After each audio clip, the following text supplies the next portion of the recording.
He looked like a blind customer who needed help finding the checkout. By noon, two cashiers were fired because the man they thought couldn't see had just uncovered a $40,000 theft happening right in front of him. The man standing at the counter looked completely blind, but within hours, two employees would lose everything because he saw more than anyone else in the room. It was barely 9 in the morning, and one of the company's busiest stores was already overflowing with customers. Shopping carts rolled past crowded aisles, receipts printed non-stop, cash drawers snapped open and shut. Then the man appeared. He wore dark glasses and carried a white cane. Moving slowly, he paused at the entrance as if memorizing the room. Most people barely noticed him. Two cashiers did. One leaned toward the other and smirked. "Easy customer," she whispered. The other laughed softly. Neither realized the man could hear every word. He approached the counter and patiently waited his turn. His expression never changed. His head tilted slightly, almost as if he were listening to something deeper than voices. At the register, a customer paid in cash. The cashier rang up a higher amount than the total on the screen. She slipped a bill beneath the drawer and handed over the receipt with a smile. The blind customer stood silently beside her. He noticed the pause before she opened the register. He noticed the missing bill. He noticed everything. He even recognized the transaction pattern because similar discrepancies had quietly appeared in reports. Arriving at headquarters 4 months. The cashiers looked at him and saw vulnerability. What they didn't see was that the man holding the white cane was the founder and chief executive officer of the entire company, quietly conducting an undercover integrity audit. And over the next 30 minutes, he was about to uncover something far bigger than a few missing dollars. Months earlier, the reports had started arriving at headquarters. A few dollars missing here, an unexplained inventory shortage there. On their own, the numbers looked harmless. Together, they painted a troubling picture. Nearly $40,000 had quietly disappeared from company records. The CEO had spent years building the business. He believed systems could fail, but character failures were far more dangerous. He refused to accuse anyone without proof. Instead, he began making unannounced visits to different locations, often in disguise, watching people when they believed nobody important was around. Now he was standing inside the very store that had produced some of the most suspicious reports. The two cashiers moved like practiced partners. One greeted customers warmly and kept them talking. The other handled the register. An elderly man bought a few items and paid with cash. The cashier rushed him through the transaction. He nodded politely and walked away without checking his receipt. A minute later, a tired mother arrived with 2 restless children. While she tried to calm them, the same pattern happened again. The CEO adjusted his dark glasses. None of this looked accidental. When his turn arrived, he stepped forward carefully and tapped his cane against the counter. "I'm sorry," he said softly. "I sometimes need extra help with payments." The cashiers exchanged another smile. Their expressions carried something worse than greed. It was contempt. They assumed weakness. They assumed he couldn't see. One of them even sighed dramatically and began explaining prices louder than necessary, almost like she was speaking to a child. The CEO nodded politely. Meanwhile, his mind was working with extraordinary precision. He memorized their names from their badges. He memorized transaction times from the register display. He memorized product totals and the sequence of every interaction. Growing comfortable, the cashier started talking more openly. "Some shifts are easier than others," one said quietly. The other chuckled. The CEO kept his face calm. Inside, however, the pieces were beginning to fit together. This was not a single mistake or a theft. It was a routine. It had happened before, and unless someone stopped it, it would happen again tomorrow. He tightened his grip on the cane and continued listening. Then another customer approached and paid in cash. The cashier repeated the same trick, slipping money where it didn't belong. Then she glanced at the blind customer and grinned.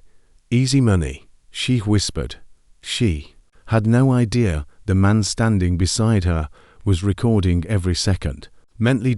Instead of leaving the store, the CEO stepped outside for a few minutes and then quietly returned through another entrance. He chose a different register and waited again. Nothing changed. A customer paid cash. The transaction was completed. Seconds after the customer walked away, one cashier tapped several buttons and voided the sale. The drawer opened. A few bills disappeared into a sleeve. The CEO lowered his head as though he had noticed nothing, but now he knew. This wasn't carelessness. It was a system. As he moved toward the beverage cooler, he noticed a young employee stocking shelves nearby. The worker kept glancing nervously toward the registers. Their eyes met for a brief moment. Busy morning, the CEO asked gently. The employee hesitated. Always, came the quiet reply. You seem worried. The young worker swallowed hard and looked back toward the cashiers. Some things here don't seem right. The CEO said nothing. He simply waited. After a long pause, the employee spoke again. It's been happening for months. That single sentence confirmed everything. The reports at headquarters, the missing inventory, the unexplained shortages. In his mind, the CEO began doing the math. If this pattern had continued 4 months and across hundreds of transactions, the losses could easily exceed $40,000. Without attracting attention, he stepped into a quiet corner and used his phone.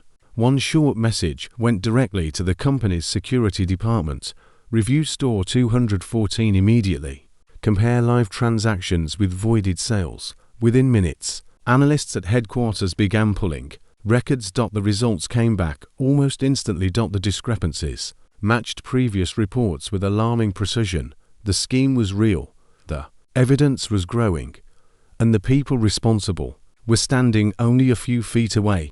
Back at headquarters, security supervisors instructed investigators not to intervene immediately. They wanted one confirmation. Every camera feed remained open. Every receipt was being preserved. Every passing second strengthened the case that was forming. The CEO returned to the front of the store and resumed his performance. He tapped his cane lightly and asked another employee for assistance finding a product. The cashiers barely looked at him anymore.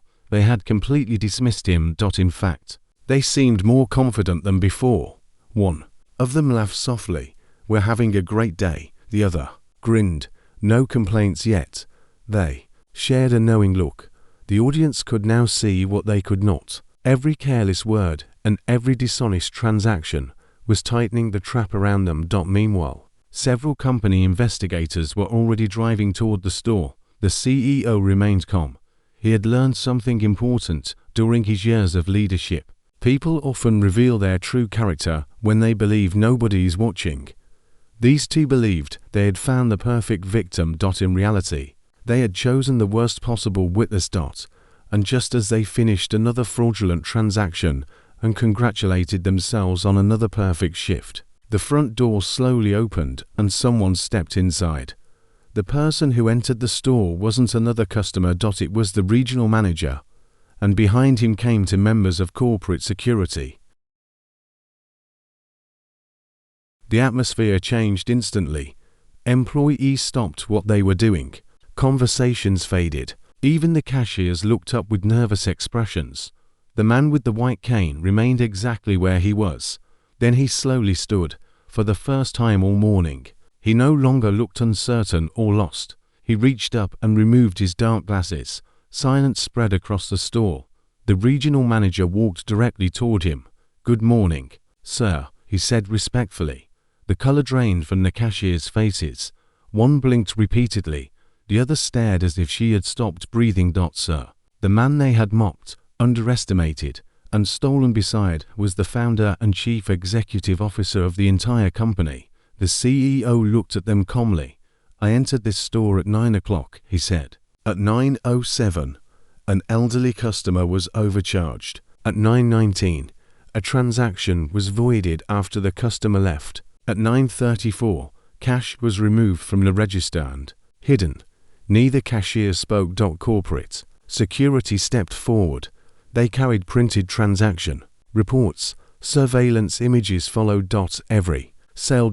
Every voided transaction, every discrepancy, the evidence was overwhelming. Suddenly, both cashiers started talking at once. It wasn't my idea. She's the one who trained me. I didn't take that much. We're going to put it back. There. Excuses collided in panic. The CEO never raised his voice. He simply listened. Then he looked toward the young employee stocking shelves. How long have you suspected this? He asked. The worker swallowed. Months, came the answer. I wanted to say something, but I was afraid. Several nearby customers remained frozen in disbelief. Some had unknowingly been victims themselves. The CEO nodded slowly. Then he addressed everyone in the store. This company doesn't survive because of buildings, cash registers, or sales reports. It survives because people trust us. Every dishonest act steals from customers, damages honest employees, and destroys the culture we're trying to build.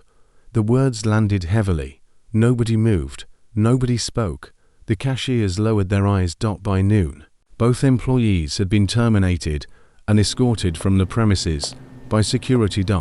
As the doors closed behind them, the remaining staff expected anger, lectures, and more bad news. Instead, the CEO turned around and looked at the nervous young employee and the rest of the team. And what he said next surprised everyone. Because punishment wasn't the only lesson he wanted the store to remember. The employee stood silently near the registers. Most expected a furious lecture. Some feared more dismissals. Others simply stared at the man who had spent the morning pretending to be helpless. The CEO looked around the room. Then he smiled. I didn't come here to catch people doing the wrong thing, he said. I came here to remember how many people still choose to do the right thing. The tension eased. He thanked the workers who showed up every day, followed procedures, and treated customers honestly even when nobody was watching. He reminded them that a company's reputation is protected by ordinary employees making good decisions in small moments. Then he announced immediate changes. A new anonymous reporting system would be created. Employees would be able to raise concerns directly to headquarters without fear of retaliation. Additional ethics training and financial safeguards would also be implemented across every location. Finally, he turned toward the young employee. You were afraid, he said gently, but you still told the truth. The worker nodded nervously. That takes courage. Several employees began clapping. The young worker's eyes filled with tears. A few weeks later, the company invited that employee to participate in a supervisory training program. The promotion was not a reward for being perfect. It was recognition that integrity and courage are forms of leadership.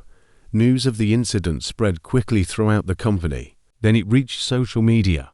Thousands of people shared the story. Many praised the CEO for leaving his office and personally investigating the problem, rather than relying only on reports and spreadsheets. Others celebrated the employee who finally found the courage to speak. Employees from other stores began emailing headquarters, sharing stories of co-workers who had protected customers, corrected mistakes, and quietly upheld the company's values daily. The incident became something larger than a case of theft. It became an example of accountability, trust, and leadership that listens.